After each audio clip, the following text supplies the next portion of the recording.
All right, we'll do an update on the Camaro. I've driven it about 140 miles. So I think the bugs are out. So in the other videos, of course, do these for my Idaho friends. So I rewired the whole car and put the vintage air on it. And I can't believe that it's turned out okay with me doing it. Put new headers on, which are amazing. The room beside the steering box. And then over here, there's no suitcase anymore. So if anyone has a Blueprint motor and they're looking for headers that fit, it's a Summit brand. I think I said in the last video what they were. G9101. They're a little tight underneath though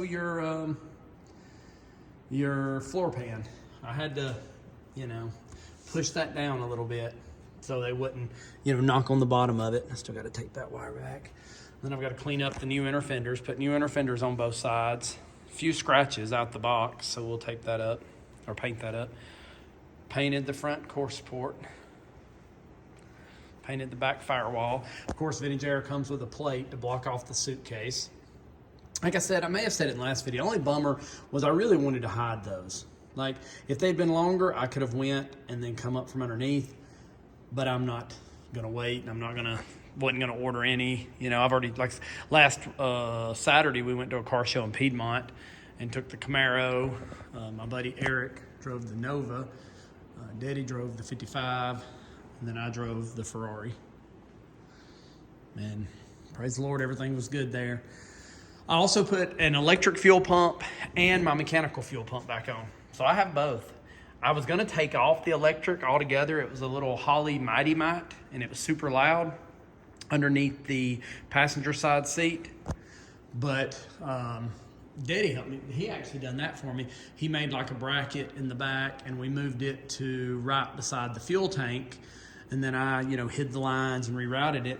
And then when I went to O'Reilly's, a guy I was talking to there had an old, I believe it was an Impala, and he says he left his electric fuel pump and his mechanical fuel pump on to stop any heat soak, because that's why I changed to an electric, was for heat soak. And by God, he's right. It fires up good. I need to adjust the choke. Actually, the fast idle choke's what I need to adjust, and then I'd be good. When I fire it up, it fires right up, but I keep it revved up at 2,000 RPMs for about a minute. So this winter, what then? Man, I can't imagine the money I saved doing the wiring and the vintage air myself. I still got to go get it charged up, but I can't believe the difference already just with the heat. I mean, you turn it on high and it'll move your hair, it'll blow you a little bit, whereas the other ones didn't really do that well. But yeah, so the wiring's done. The inside now. And I switched back to a factory style horseshoe shifter.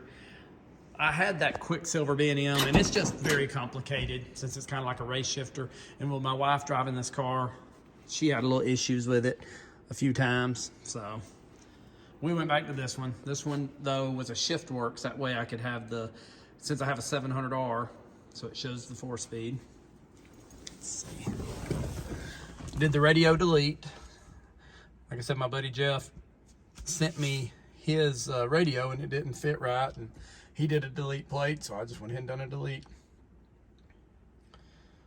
But everything, there's the tick-tock and the speedometer, and the gauges all work. Where's the keys? They're in my pocket. It's funny on the temperature gauge, it kind of stays wherever you left it. That may be normal. I don't know. When I turn it on, of course, it'd go down, but I don't know if you can hear the fuel pump. It's not very loud now being in the back. It's not loud at all, but yeah, so all that. First time ever I have lights underneath when you open the door. You got a light in the dash. And then I couldn't figure out the vintage air because that does not have a light anywhere. I just made one up, and so when you turn it on, some light comes underneath it. I took a piece of metal and bent it and grounded it. So yeah, I'm very proud of that. Again, like I said last time, if I can do it, then anybody can do it. Because normally I have my dad, you know, that's just a wealth of knowledge and can do anything. But on the wiring and the vintage air, really, it was just all me while he worked on his 55. He helped me with the fuel pump, though, because he was good with making a piece to hide that, since he can weld. I put new spark plugs in. Like I said, the car drove amazing. I would put coilovers on this winter. So I would want to get some new side glass. I'm not going to worry about the windshield or back, and get the tinted gray now with the air conditioning. That way the windows can be up and, you know, keep the sun out. Oh, put those chrome things back on. I think Jeff or Alan one gave me those. Oh, put a new back package tray in. Came from my buddy Jeff. Can't really see.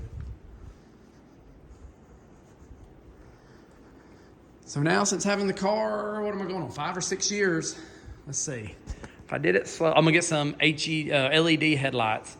But if you start here, it's got the new motor a couple years ago from Blueprint, the wiring, the 700R, vintage air, a Ford 9-inch, 373 gears, new drive shaft, new motor, what else? Fox shocks in the back with the different springs, like I said, coilovers on the front, 4-wheel disc. It's about as perfect as I can get one the way I love it now. Can't think of anything else really. I'll do another video here soon of Daddy's 55, but unfortunately it's about the same as it was because I haven't done anything to the black truck. Took the hood off of this one. I'm gonna start cleaning it up and fixing the wiring and all. I mean, I've done wired one. Why not wire a couple more? I want to wire the 65. It was cold last night, so I brought it in. We've had such nice weather in Georgia. But this one works great, runs great. Take garbage off in it, drive it down to Mom and Daddy's all the time. Only thing is I have to take the battery cable off. It drains the battery, so it needs to be rewired. But yeah, on this car, still waiting on a floor pan, but I'll do a video showing all the stuff he's bought and what he's done.